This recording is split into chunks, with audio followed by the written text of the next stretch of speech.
CST, une nouvelle bien triste pour tous les amoureux de sport et les fans de rugby en particulier.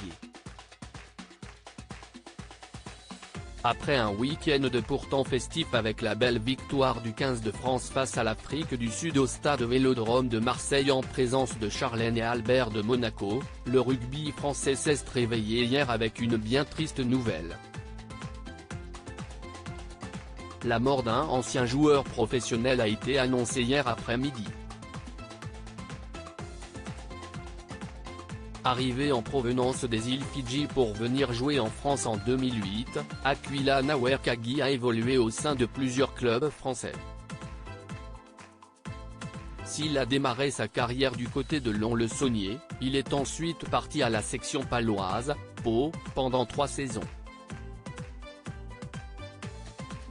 Resté 3 saisons dans le club qui évoluait alors en Pro D2, la deuxième division française, il est ensuite parti à l'US Bressan avant de terminer sa carrière en 2014 du côté de Chalon-sur-Saône.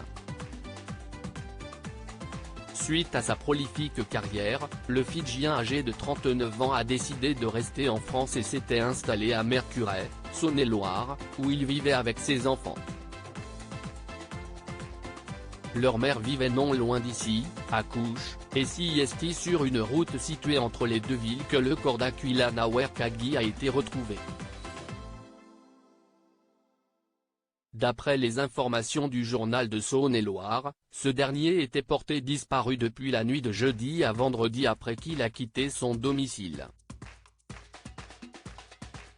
Retrouvé sans vie dans sa voiture inquiète, une voisine de l'ancien rugbyman a appelé la gendarmerie pour leur signifier l'absence prolongée de l'ancien sportif. CST finalement samedi après-midi que la voiture d'Aquila Nawerkagi a été retrouvée accidentée. CST, un automobiliste qui a fait la macabre découverte, et d'après les premiers éléments de l'enquête, le rugbyman aurait perdu le contrôle de sa voiture alors qu'il se trouvait sur la route départementale 978. La présence d'un épais brouillard au moment de l'accident pourrait être à l'origine de ce drame, qui a durement touché son ancien club de Pau. La section a appris avec beaucoup de tristesse la disparition d'Aquila Nawerkagi, joueur du club entre 2009 et 2012. À sa famille, ses amis et ses proches, nous présentons nos plus sincères condoléances, a commenté le club sur ses réseaux sociaux.